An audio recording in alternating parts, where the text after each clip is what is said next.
we as bioengineers are the beneficiaries of these enormous advances in information technology and most obviously wearables and cell phones. And so we'll continue to see that just permeate through healthcare, and we're going to leverage those hard, and hopefully that will bring benefits to people's health and outcomes.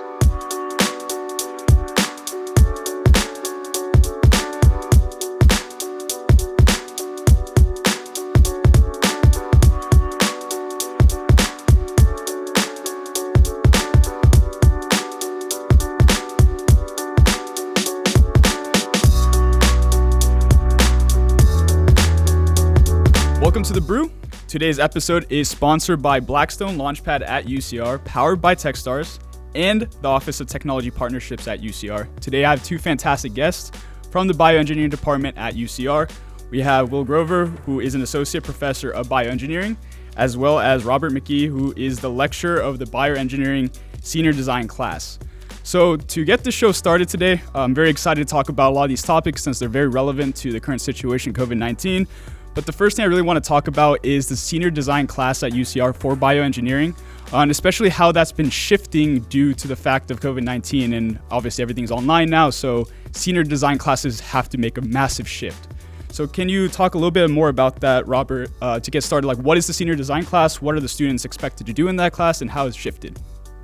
Yeah, exactly. And this, as you stated, has been probably one of the biggest shifts of any of the courses in the department. Typically, senior design and bioengineering, it's a year-long course.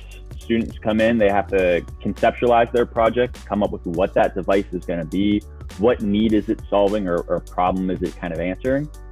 They then have to go in and develop a mock business around it. And that's what I've worked on you with if it's been passed, where students need to come in and say, well, if we're going to do a business around this, what would that look like? And then really in this third final quarter, it's doing all the testing. It's actually physically building the prototype, 3D printing customizable parts, getting into machine shops and welding things together, actually running tests to make sure that code checks out, to make sure that the device works, that all the component parts work. And that's a big part of the course we've had to cut now. A lot of students, they don't have the tools that they actually need in their own homes. And so one of the biggest shifts that we've had to perform now is, well, how do we do senior design in the spring quarter when people don't have access to those resources?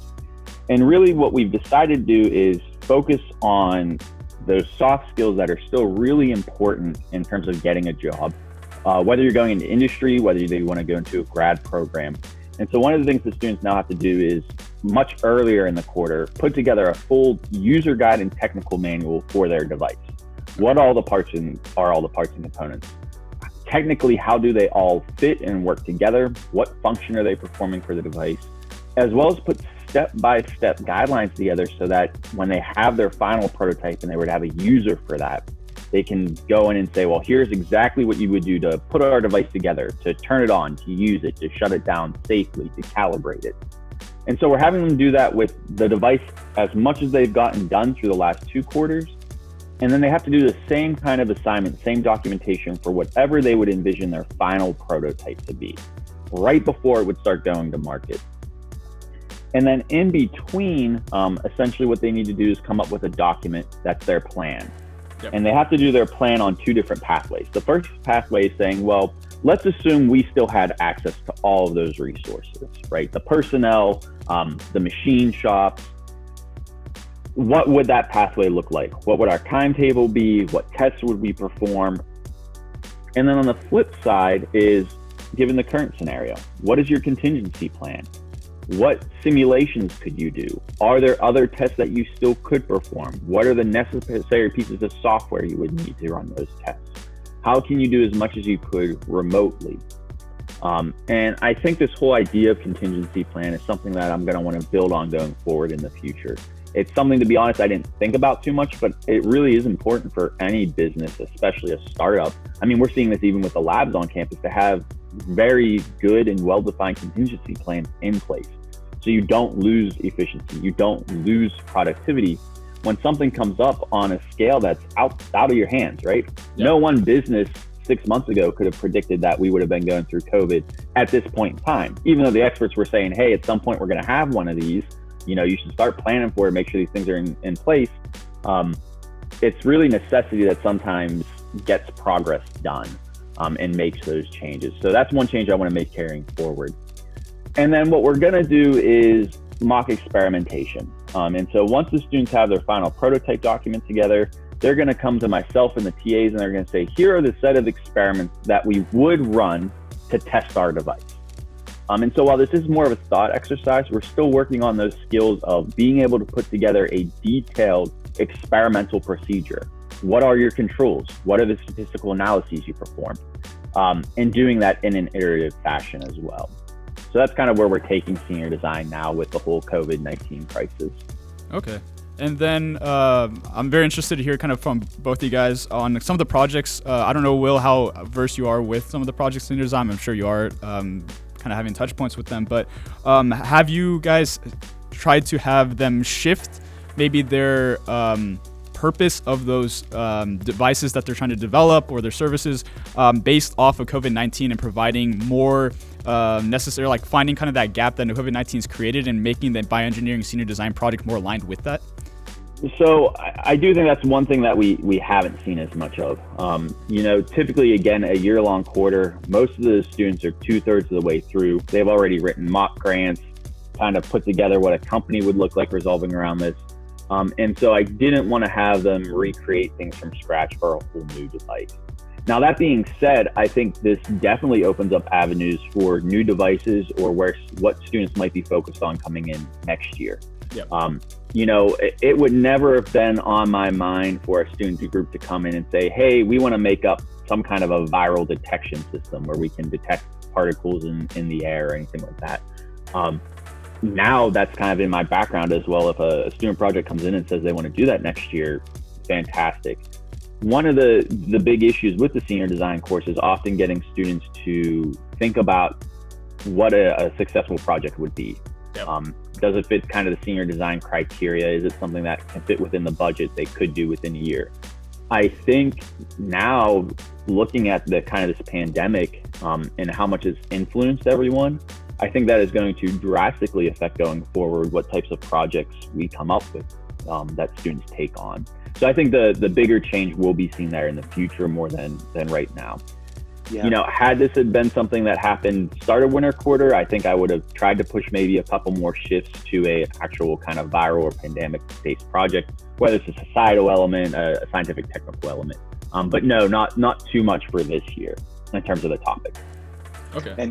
And I'd chime in too, Rob. I mean, I feel like this is valuable for the students, right? In the classrooms, what are we telling these engineering students? You're trying to solve problems within constraints. Sometimes the constraints are money related or time related or what have you. Well, look around us. The world is filled with problems and constraints, and we're all experts on them now, right? We know we need more personal protective equipment for our first responders and healthcare providers. We know we need better rapid diagnostic tests, right? I could spend hours in the classroom preaching that message. And it hopefully gets through, but it wouldn't get through as much as just watching 30 minutes of the evening news does for our students right now, right? So I guess I'm not trying to be Pollyanna and say that everything is fine. It's been a seismic shift for the curriculum, throughout the university. But this is a real world laboratory for bioengineers to get firsthand experience seeing what are the challenges we're facing and how are we going to engineer solutions to them. And so I'm grateful for that. And the second thing that Rob said that resonates with me is tapping the brakes a little bit in their senior design projects and reflecting on, say, experimental design. So where Rob is going to meet with the students on Zoom and say, describe to me what your next 3 steps would be or something. Think about how hectic life is in general and how few opportunities in a way we have, right, to offer that kind of reflection, introspection. It's valuable. Sometimes we use tools like 3D printers and things that can be so fast. I can go from an idea to a working prototype in my lab like that, and then once in a while I'll look at the prototype and be like, dang, I really messed up. I should have thought for 30 seconds before printing that, if that makes sense. And so in a way, there's I wouldn't say a luxury, but it's an opportunity for students to reflect, refine their hypotheses, explore other applications for their technology. So I guess, a long way of saying there's more to do than just build things and test them in a project like this. And the students are seeing that firsthand now. Absolutely, because while we typically, we do try to pack a lot into 30 weeks. And so you're right, Will. Oftentimes students come in and we complete this step, it's on to the next step, it's on to the next step. And I think sometimes there's not enough time spent, like you said, reflecting back, what was the previous iteration? What did we actually learn from that experiment, from that test? How can we better plan going forward? And again, that's something we need to improve with the course. But at the same time, you're right, this whole putting a pause on actually being able to get in and get the hands dirty and actually build these things does allow for more time for reflection, which is critically important when you're talking about medical devices. Yeah, and kind of going off of that, so obviously we're talking a lot about the way that the products can be shifted towards COVID-19, but I think it's very important for the viewers of the show to really understand kind of what are some typical kind of segments or market opportunities for bioengineering projects. Since a lot of times bioengineering itself is not very well understood or known. So what could you provide some examples of maybe some bioengineering projects that the senior design students might be working on right now, obviously without going into any IP? Sure. Some of the kind of the big ones we have there, and we often see a split. A lot of the teams come in and they want to do a kind of a biomedical device, something that's going to directly affect human health. So to that end, we have a couple of different projects. One of the projects, they're actually looking at an IV line securement device, so that patients who are non-compliant can't go in and just rip out their IV cord, right? And then there's a whole bunch of problems there that come downstream from that. So that's one example of kind of a very heavy medical device we have. But, in the past, we've had projects ranging from doing plant pathogen detection, so looking at actual bacteria growing on plants. We have ones where they're actually trying to do automated reads of medication, so that when an IV line is attached, they can detect how much medicine is going into the patient, as well as all the nurse then has to do is hook up the bag, push a button, and then walk away, right? And then there will be kind of a monitoring system that signals if there's an issue. It's funny, they're looking at that within a very specific area, but I think that is an example of what we were talking about earlier, where could these projects be pursued to a wider lens? Yeah. And that you think about right now, one of the big things the healthcare system is talking about is every hospital is overwhelmed. Mm-hmm. Think about the nurse to patient load and how much that changes. Nurses now have far less time to spend with each individual patient. How great would it be if we could have automated systems to help monitor those patients, so that the nurses could then focus more on the patients who are having an issue that need immediate attention, rather than the ones who are getting their bed rest and are on the ventilators and things are running smoothly. So those are some examples of current projects we have. There are a lot of others I can go into more detail on. We have groups that are looking at blood flow in diabetic individuals. How can they increase blood flow to extremities to decrease, diabetic injury? So one of the big things is, right, there's a lot of injury to the feet of individuals of diabetic patients. How can we get around those things or help provide better treatments? Those are some of the projects. If you want to know more, I can talk about some of the other ones, but those are the typical examples. I can tell you a quick fun one from the past. Was a smart diaper, if you will. This was a number of years ago, but the team developed this diaper that had sort of in the crotch region, I don't know what you describe it, little 2 or 3 spots visible from the outside of the diaper, and those would change color depending on whether the baby, the infant, had certain conditions that could be diagnosed through the urine. So urinary tract infection, glucose in the urine, nitrites, 2 or 3 other things that had medical meaning. And so it was quite neat. They developed it in conjunction with a pediatrician and understood that it was an alternative to catheterization for these babies, which is a rough process for the youngest patients. And so that project actually got some interest from some of the commercial diaper manufacturers, some of the big names in that field. And so that's a fun example of where, it doesn't, the best projects I don't think are always complex. That's sometimes a hard lesson for them to learn. Sometimes a very simple, very inexpensive, elegant solution that's it's not reinventing a wheel either. It's just a modification to what's already an enormously successful commercial product, a disposable diaper. And you can see in the development of it how it also crossed paths with other sorts of diagnostic tests that utilize color changes, like pregnancy tests and the like. So by taking kind of 2 basic product ideas and interweaving them in a novel way, they found a really neat, undiscovered area of the marketing. Yeah, and I think that's actually a perfect kind of transition into the next part I wanted to talk about is how it's so important to have interdisciplinary action when it comes to working with engineers and business students and other departments as well, because sometimes when it comes to an engineering department, engineers do want to make the most complex, something that's cool, something that's awesome, but it might be too expensive to create, and then on top of that, nobody's going to buy it. It doesn't really fit that market need. There's no consumer market for it. It's not something that can scale. Nobody's going to invest into it. They're not going to find money in it. It might solve a problem, but that problem is just not big enough. necessarily. So when it comes to senior design course, I know that Dr. Josso, and I've been supporting Dr. Josso for the last 5 years now, actually, on that course. Kind of a partnership between the School of Business and the engineering department on bioengineering and kind of turning those senior design projects and creating business plans out of it. Do you think that there's necessary value kind of in the future growing the senior design project to get more involvement from other departments to help grow the senior design classes, maybe not even just in bioengineering, but all the engineering classes, to really turn these ideas into viable startup ideas that can potentially commercialize, get some funding, and be more than just an idea? Yeah, absolutely. I think this has been true for the past number of years, and it seems to be getting more important with every passing year, and it is this interdisciplinary approach. One, from a communication standpoint, the lay audience, right? Every day, anyone who's involved, business individuals, people who sell insurance, people who work at grocery stores, right? Everyone is a lot more in tune to what's happening in the scientific field these days. They want to know what's going on. And so it becomes a lot more important, I think, for scientists and engineers to be able to talk to those audiences.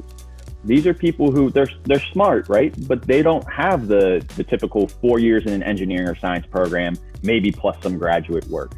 And so oftentimes the way you need to talk about very detailed scientific processes, you have to take a different lens there. You have to take a different angle. And being able to do that effectively and successfully is critically important, both from establishing collaborations, as well as just distilling out that information. I mean, you see, even around this COVID crisis, how much misinformation there's gone out from everything from potential what could or could not be a treatment, to the most recent one about, Will and I were talking about this the other day, the 5G towers and how that's causing COVID, which it's not, right?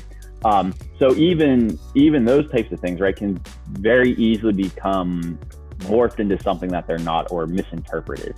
And really, I would argue that falls on us as educators, scientists, and engineers to correct those things. Things can always be taken the wrong way, but it's easier to take them the wrong way when you're not explaining them clearly.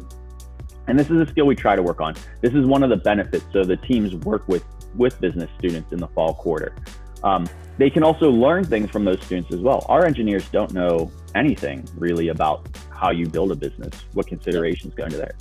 And the one thing I tell the student teams over and over is that if you really want to do this senior design project, if you really are interested in tech transfer, if you're really interested in putting your name on something and establishing kind of your own mini dynasty, do the extra work, make use of these resources. The students get a $1,000 budget free of charge, essentially, to start a whole project.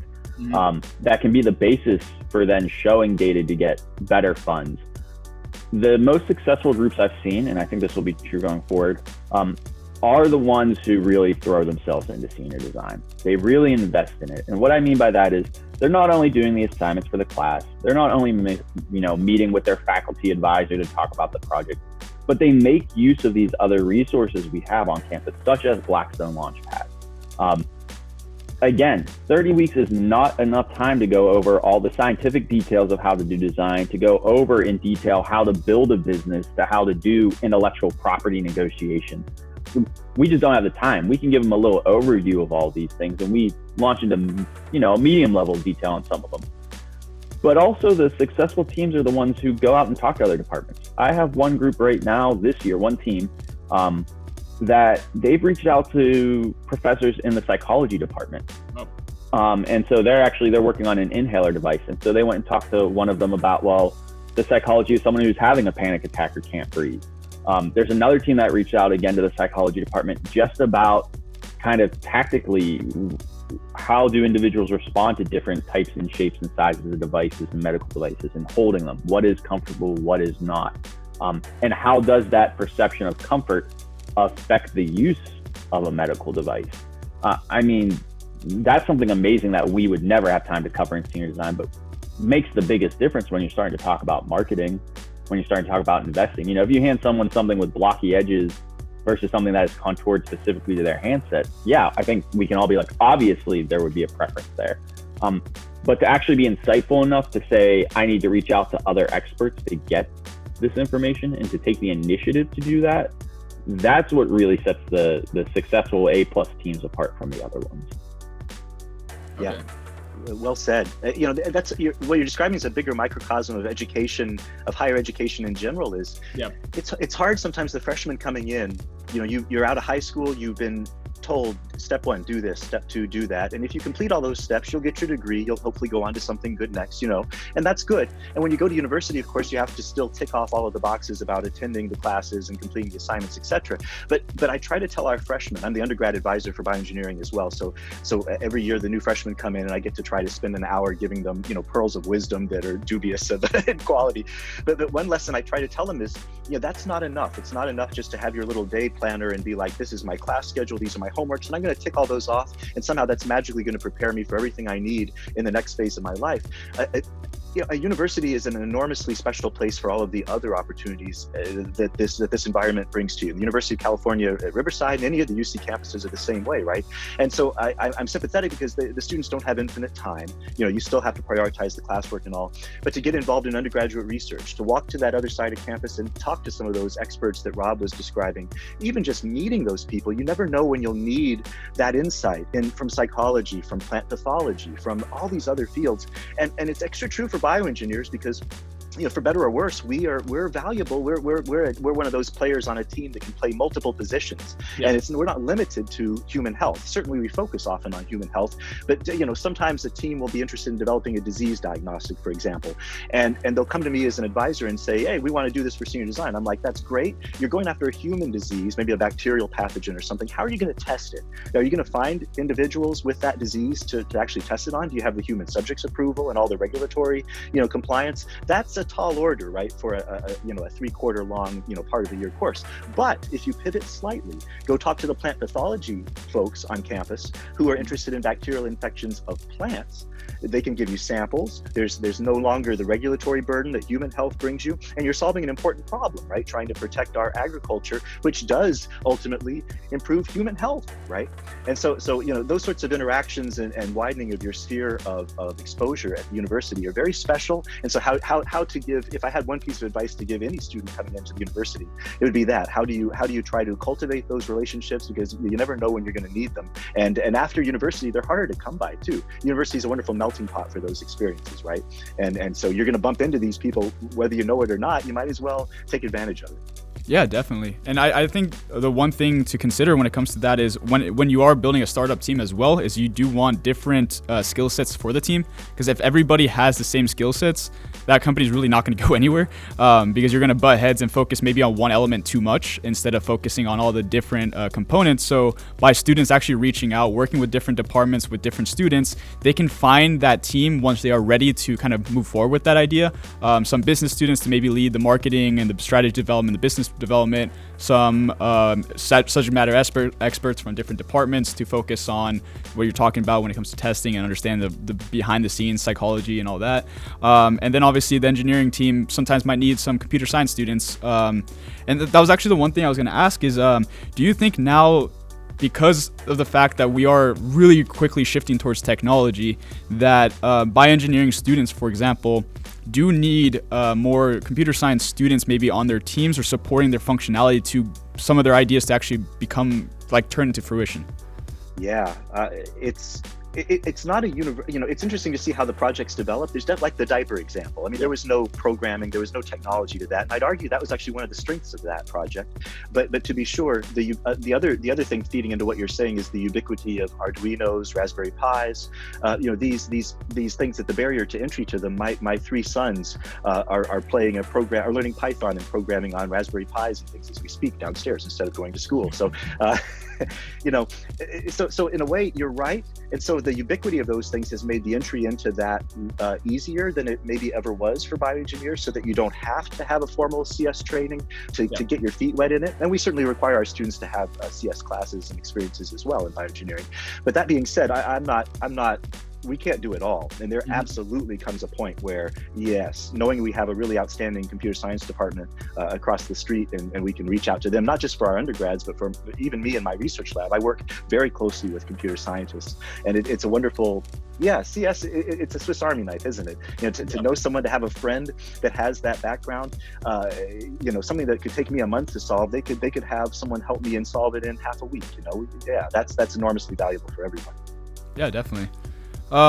So going off of the topics of senior design and kind of going outside of the university standpoint, obviously right now with the COVID-19 situation, there's a lot of people that want to help, and especially engineers that want to help. I mean, Elon Musk took his time to make a bunch of ventilators, and he's pushing those out. A lot of different companies are making it. Other engineers are dedicating their resource into developing projects. But the one thing we have talked about off screen is people trying to MacGyver some projects. And there's risk to that. At the same time, like it's obviously people want to help, but there's a risk involved with you trying to make your own product and then giving it out to healthcare workers or even in other like issues that are currently going on when it's untested. And I think that's kind of the murky waters right now, because like, for example, a lot of the treatments for COVID-19, because they're untested, that's why there's getting a lot of pushback on them, because you can't for sure say it works. So you don't want to be very careful of saying it works kind of thing. So when it comes to MacGyvering projects, do you have any kind of take on what steps should somebody who's an engineer take if they do want to make, for example, masks and 3D print them? What steps should they take to ensure that what they're doing is really benefiting, not necessarily hurting the situation?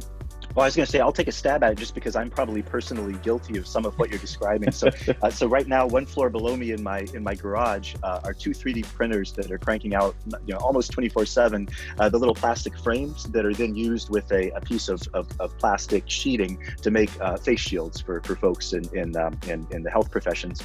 And so what you described has exactly been on my mind. I on Reddit, on Twitter and things, I've been following these really cool people that are making all these really creative, people are 3D printing parts for ventilators and things, right?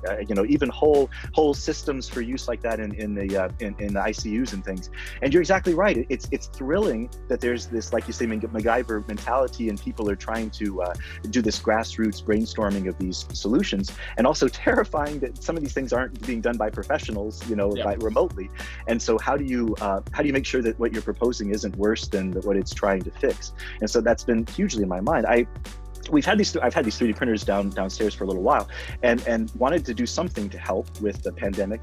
And after some research, I looked at all the various masks, all the other sorts of personal protective equipment being printed, and I arrived at this face shield design because the NIH, the National Institutes of Health, had actually gotten their hands on the prototypes from this design and tested them and reported back on the NIH website and said, when you print it with these settings using this design and you sterilize it using X, Y, and Z, yes, it gets our approval. And that meant a lot to me, because I'll be the first to admit I'm not an expert in personal protective equipment. I'm not qualified to look at these different designs and say that's the one that should be used in a hospital.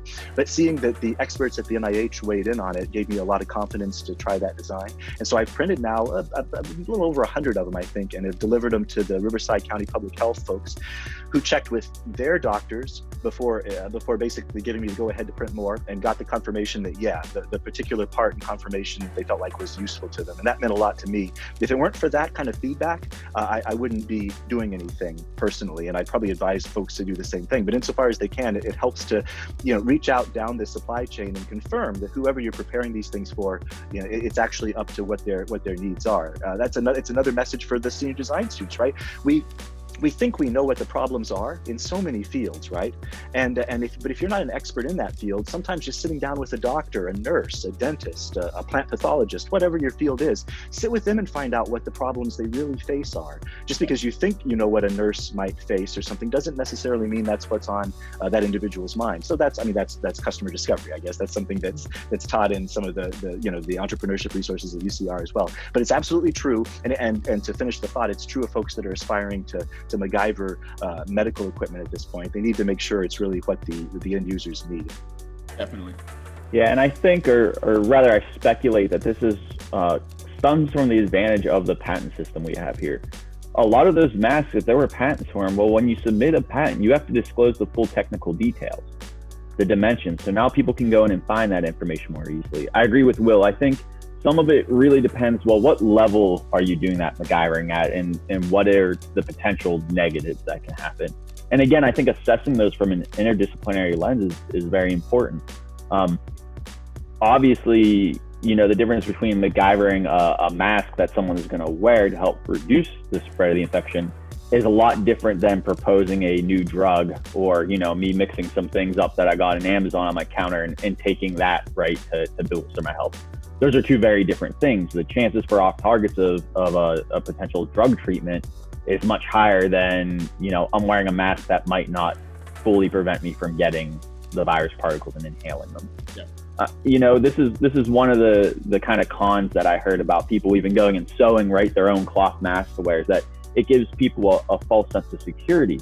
And again, I think it really depends, how do you convey that information? If you go with it into the lens of, listen, these face masks are here to reduce your chances of getting this virus. They're not going to protect you, right? They don't make you virus proof.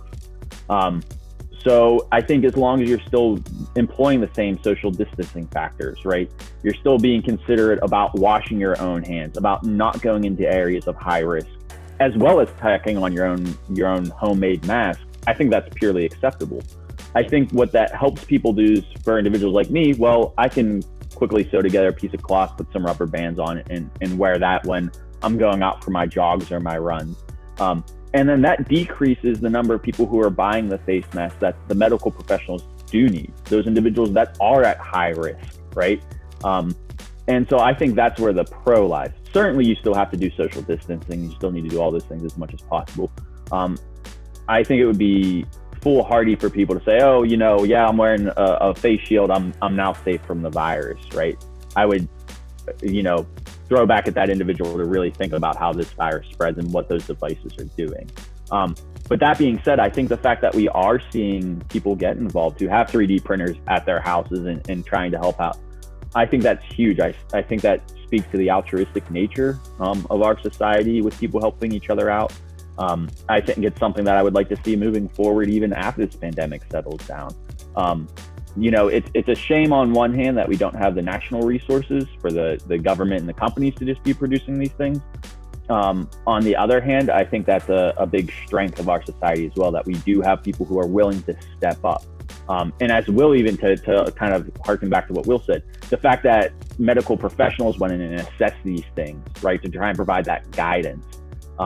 I think that's where you really turn to experts for help, right? Is what kind of limits and windows can they set? What recommendations can they make? And it's up to us to follow those recommendations, whether it's about making something technical to help out, or whether, again, it's more on the social end of things and how we care about our day-to-day lives. Definitely. And I think that's also kind of interesting to tie that into kind of open source patents and what we were just talking about. I think this is going to open up the doors, especially with 3D printing, for a lot more grassroots development of a lot of different technologies and a lot of support for society, because I'm seeing it more and more that people are open sourcing different technology stacks. They're also open sourcing patents. They're creating this collaboration around it, allowing individuals to do it on their own. And I do agree that if you do the steps, make sure that they're certified steps. So you're going through the correct resources, the NIH and all these other fundamental steps to make sure that what you are doing is legitimate. Because it does, in the end of the days, it does benefit people. But as we were discussing, we got to be very careful of weighing the pros and cons of every activity that individuals are trying to do in this situation. So to shift from that, I'm really interested to hear about like hot topics in bioengineering. Obviously, we already kind of talked about some of them, but if there's any very like hot topics that individuals should know about that are kind of behind the scenes and a lot of bioengineers right now are focusing. Obviously, COVID-19, there's going to be a lot involved with that, but outside of COVID-19, is there any really hot topics that bioengineering students and individuals, professionals are looking at right now? Yeah, one comes to mind that I can think of, and this is just a topic that I've seen laced throughout a lot of my classes and a lot of the senior design projects, is just leveraging, as a bioengineer, leveraging the capabilities of the smartphone that's in your pocket to begin with, right? And we're seeing that already. We've got my little Apple Watch and things, and so there's certainly wearables that are dedicated to that. But the beauty of that, I think, when I talk about using these sensors and things in my classes is, you can leverage the accelerometers and the gyroscopes and the magnetic, magnetometers and things, these sensors that are in these smartphones, you can leverage them for applications that weren't what they were made for in the first place. So for example, the gyroscopes that I think were designed originally so, you could play some of these games, right? A Mario Kart kind of thing where you can tilt and control steering or whatnot. Well, in a medical diagnostics class that I teach, we'll have students use those sensors in a project, and they'll be able to show that I can slip it into my shirt sleeve here and measure my range of motion, for example. And that's the kind of thing, there's specific instruments for that. If you're undergoing physiotherapy and trying to recover motion in your joints, well, of course, you can buy a special instrument for that if you want to measure it, or you could leverage the smartphone that's sitting in your pocket right now for that. And I find that's, it's really, it lends itself to classroom projects, but it could even, open up new vistas for other research. I'm thinking back of another project like that, where someone found a research study where there were early risk factors associated with Alzheimer's or dementia, or I don't remember all the details of it, but the diagnosis was simply how quickly could you recite numbers backwards. So say 17, 16, 15, 14, 13, for example, into a recording. Well, so again, for this class in medical diagnostics, the students wrote a little program on their smartphone that timed that, an individual and how quickly they could recite that backwards. And think about, from a diagnostic perspective, it's unobtrusive. It's the kind of thing that's super easy for someone to do. And it's obviously not a definitive diagnosis of cognitive impairment or dementia or things like that, but it could be a very easy way to screen whole populations of folks and give them a little flag that, yeah, you might want to go be checked in because statistically you're outside of the norm here. So I guess to try to, that's sort of the broad answer to your question is just, we as bioengineers are the beneficiaries of these enormous advances in information technology and most obviously wearables and cell phones. And so we'll continue to see that just permeate through healthcare, and we're going to leverage those hard, and hopefully that will bring benefits to people's health and outcomes. Okay. Robert, you have anything to add to that? No, I agree with a lot of that. I think it's going to be what are the kind of small adaptive technologies.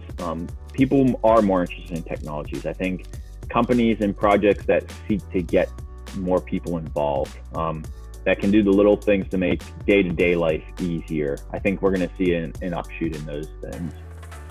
Yeah, because I definitely do see, obviously, the rise of big data and just data resources, IoT, and all these complementary data sets. They are going to open the door for a lot of health-related devices and technologies in general, because the medical industry for a long time has lagged a little bit behind. And now with this huge shift in technology, I think there's going to be a huge surge in what is doable. And what can resolve those problems that have been lagging for a while, and people have been trying to find solutions, but there just necessarily hasn't been anything that is viable and cost effective enough to implement like nationwide. Val, can I ask you a question sort of as a follow-up to that? I like recently, I think about a week ago or so, Google came out with some data from their smartphones showing patterns of how often people were outside of their houses and things. And they were able actually even to assess by a state by state or even a county by county level how well people were social distancing, how well people were staying home. And then there's the criticism of that, probably rightly stated, that is somehow intruding on our privacy. How do you see the interplay between our societal and personal affinity for privacy, which is fair, but also the power of that kind of data, right? It seems on the other hand kind of foolish to not take advantage of that kind of data if it gives us useful public health insight. Yeah, that's a really tricky situation, especially with the culture in America, because I'm originally from Finland, and for example, in Finland and in Sweden especially, they got rid of credit cards. They're adding chips, stuff that in the States I know would never happen because people are too scared about it with privacy, and it does make sense. So there's a fine line to it that I believe. I think there just needs to be more transparency of who actually owns that data and having systems. So for example, I research a lot of blockchain, and I think that there's a lot of ways that blockchain, for example, can give the data privacy back to the consumer, but then you can permit what data you do give out to companies to then use for those situations to benefit health and benefit society. I think you have to be very careful though where the data is like stored. So for example, if Google has all the data, I do worry about that because it's too much data for one company to control, because it's not like they just have the data of how often you're outside, but they can complement that with your purchase history, your shopping history. There's too many complementary data sets for them. So that's where I worry with like Google and Facebook and all these top companies. But at the same time, that data really can make life so much better for individuals. So if there's a way that data privacy can get shifted back to the user and there's more transparency of how that data is being used, I think that's going to open the doors out for those kinds of technologies and those kinds of resources to really benefit society in the long term. So that's what I'm really looking at, and that's some of the research I do, like outside of my startups, is I do look at how data can be used and how can we decentralize it in a way that it one protects the user's privacy and they get to control what happens, but at the same time, it still can be used. So it's not just wasted data that's out there, especially with now IoT and all these sensors everywhere. But yeah, I think it's a really tricky kind of a fine line that just needs to be played overall. But I hope it does get used like in the future. But it's really, how is it getting used that I and a lot of other people do worry about. Like, for example, when I go out all the time, I try to make sure that my location's not always being tracked, because I don't want that at all times. But at the same time, I do know the benefit of it, because it'll give me the faster routes. It'll show me discounts at different stores. So yeah, there's a fine line to it, but I do think that the one thing when it comes to consumers in general is that they will always, unfortunately, give up their own privacies for convenience. So as long as it does provide more convenience to users, more and more people will opt into it. But on the other side of that equation is, like, for example, Google, Apple, their privacy statements are ridiculous. You don't ever read them through. They're like 50 pages long and you just accept it. So if they take away the legal jargon, make it more transparent and understand where it's going for, I think more people will be okay with it. But there's too much gray area, and that's where I think the pushback comes from.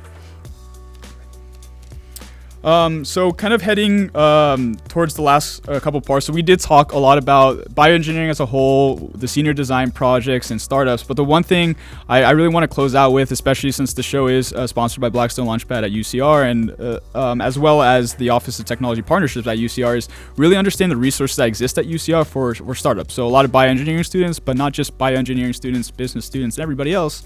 What resources they can take advantage of to be able to turn some of their ideas into reality, and understanding the steps that it takes as an entrepreneur to go through. And I know, Will, you've gone through some of the resources and you have a lot of touch points with them. So do you mind sharing some of the resources you've used as a professor at UCR?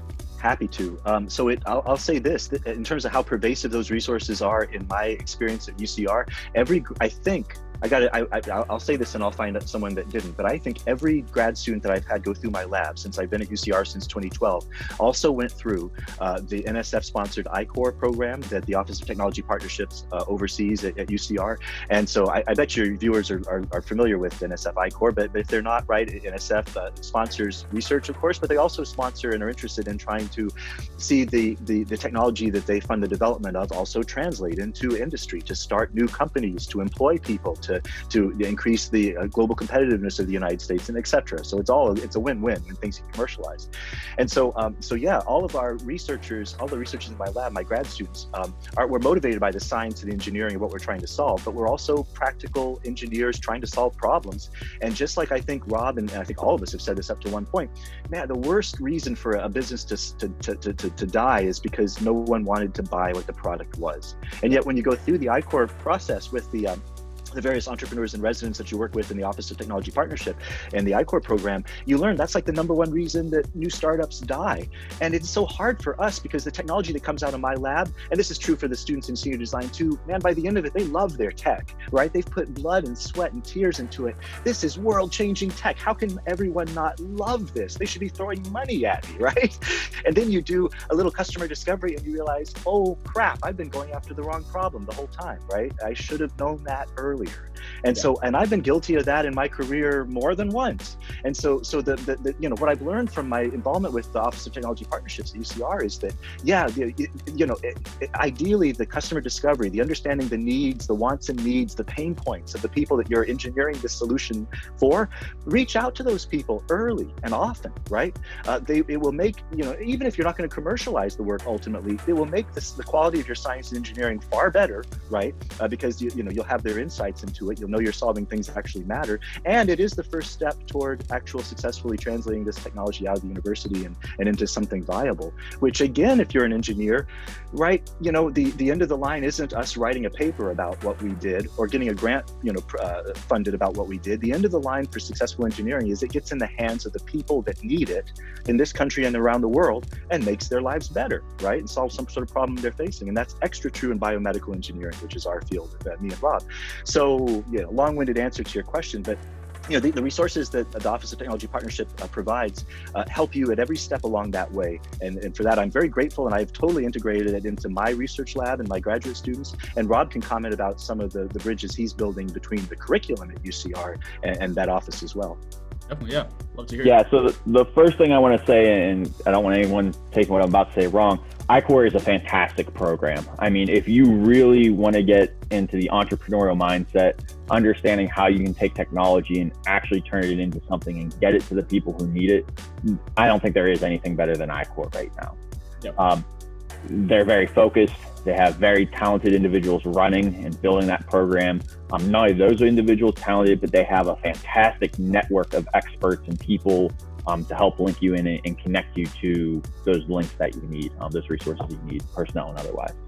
I think one downside of that, and rightly so, as Will mentioned, it's mainly geared towards graduate students and PIs on the campus. Again, they're committing resources. They want to know that there is a level of commitment there that oftentimes you find in graduate students and professors, as well as the resources to continue that development. A lot of undergrads can't match those resources as well, right? However, I think that's one of the key strengths of Blackstone Launchpad coming onto campus now. And in talking with Mayan and how we can better interface the bioengineering senior design with Blackstone Launchpad and start to communicate with iCore about seeing, can we do something at the undergraduate level? And those opportunities are starting to form. I think that will be one of the biggest changes we see over the next 2 or 3 years at UCR in terms of entrepreneurial development, is opening up those same avenues that iCore provides, but for the undergraduate population. And so I think the biggest thing that current undergrads can do is, again, get into a lab, start doing research, especially find those labs who are doing iCore programs.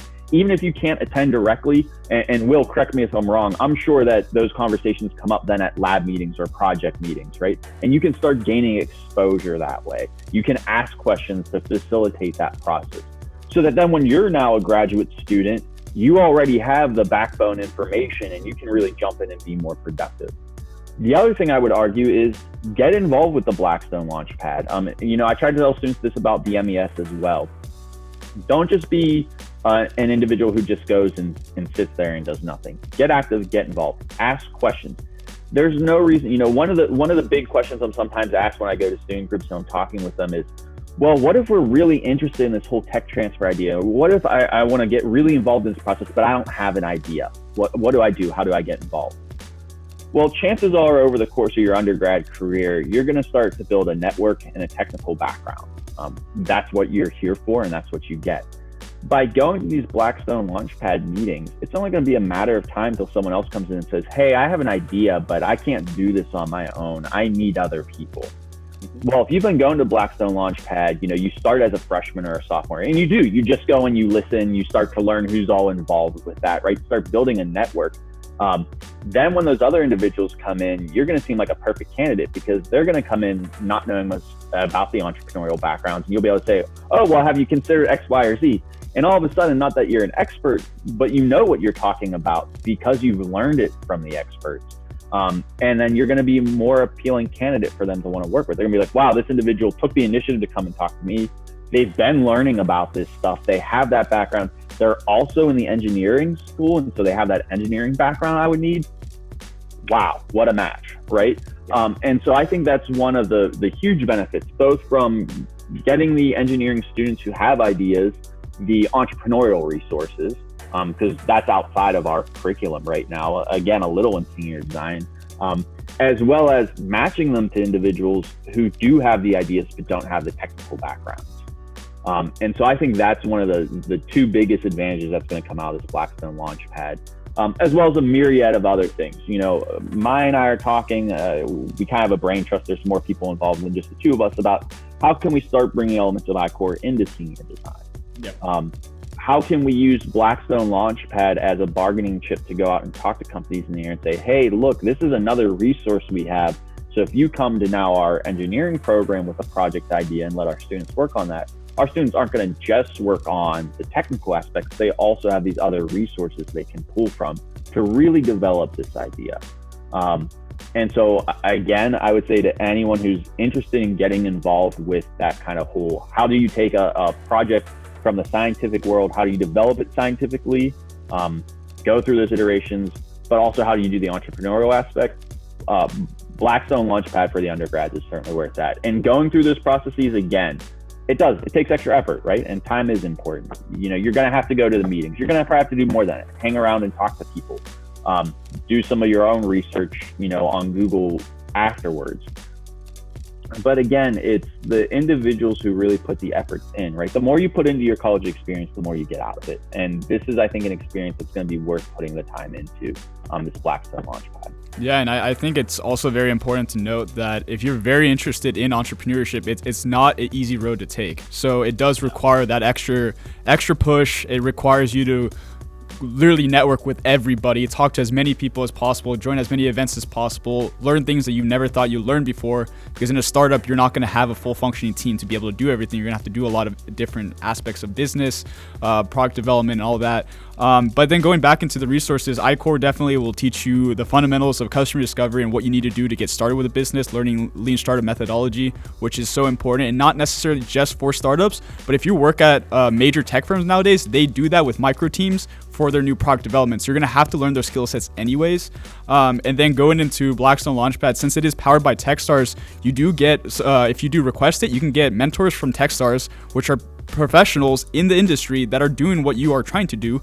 They can connect you with the right resources and mentorship to guide you in the right path. And also Blackstone Launchpad, since they're powered by Techstars as well, they do provide opportunities to send you to different events. So they have one in Times Square. They sent me and a PhD student to CES to present there. Those are opportunities I never thought I would ever have, but it came from connecting to the right resources and working with them day in, day out. So yeah, if you're a student, you definitely need to reach out to these resources if you want to get into the world of entrepreneurship.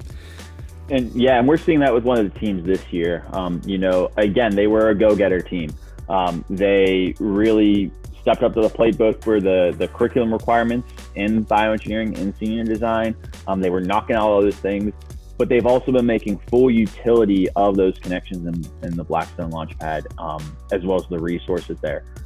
And I purely expect that group is going to go on to do great things after they graduate with their project. Time will tell, but and I'm hoping to see a shift here at UCR. I'm hoping to see more of that. I've been telling some of my colleagues as well as the students, a dream of mine would honestly be that, a year or two down the road, we start having 4 or 5 teams come out of senior design that are going the patent route, that are going the startup route.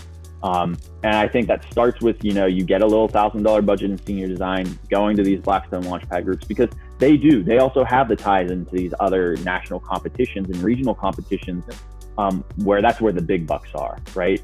And I think people then can also realize or hopefully appreciate that, again, it's kind of one of those things, the more minor awards you get, the easier it is to get a bigger award. This is why even in the academic world, right, people will write R21s, which are a higher level NIH grant, before they write an R01. Having that experience of getting successful funding makes it easier to get more funding down the road. You go to an investor and you say, hey, look, I did senior design. I went to Blackstone Launchpad and I won XYZ competition, or I finished second, I finished third. That proves your mettle, as well as proving your commitment to the project, right? And that's what investors also want to see, is how committed you are to this. How much are you able to pivot when challenges come up? You hear time and time again from investors that they often don't invest in the idea, they invest in the team, right? Why? Because those teams will overcome any challenges or difficulties. They already have experience and demonstrated doing that. It's easier to do that when you make use of all the resources available, such as iCore, Blackstone Launchpad, the full matter of a senior design course. Definitely. So the way that we like to close out the Brew podcast is having both of you guys talk to some advice to entrepreneurs, students, and colleagues. Just based off your experience, what would your advice really be if anybody wants to get in the world of bioengineering, entrepreneurship, or just entrepreneurship in general? What would your advice be? Rob, you want to kick it off? Yeah, sure. So I have 2 pieces of advice, and the first one is 3 pieces of advice. 1, don't be afraid to ask for help. You're not going to know it all. You just can't. especially if you're a young entrepreneur. I would argue even if you're an old entrepreneur, things are constantly changing. Systems and processes are constantly changing. And so when you don't know something, rely on the people who do. I think, a lot of people who I see first come into entrepreneurial programs, they're really worried about talking about their device. They don't want to give away any of the details because, I need to get my patent. I need to make sure no one steals this from me. But as we discussed, it's a lot of work. Yes, you don't want to give out all the technical details. That's not a good idea. But to sit down with someone and have a conversation about something you don't understand and how it pertains to your project, you're going to get more information out of that than really you're exposing yourself to risk there. My second major piece of advice would be don't take no for an answer. You're going to be learning new things and people are going to say, there's no way. Sometimes you'll even hear that from experts in the field. They'll be like, look, people have been looking at that for 20 years. No. I think then it's important to pivot and say, okay, well, why are they saying it's not impossible? What are the problems or questions that haven't been answered that make this currently impossible?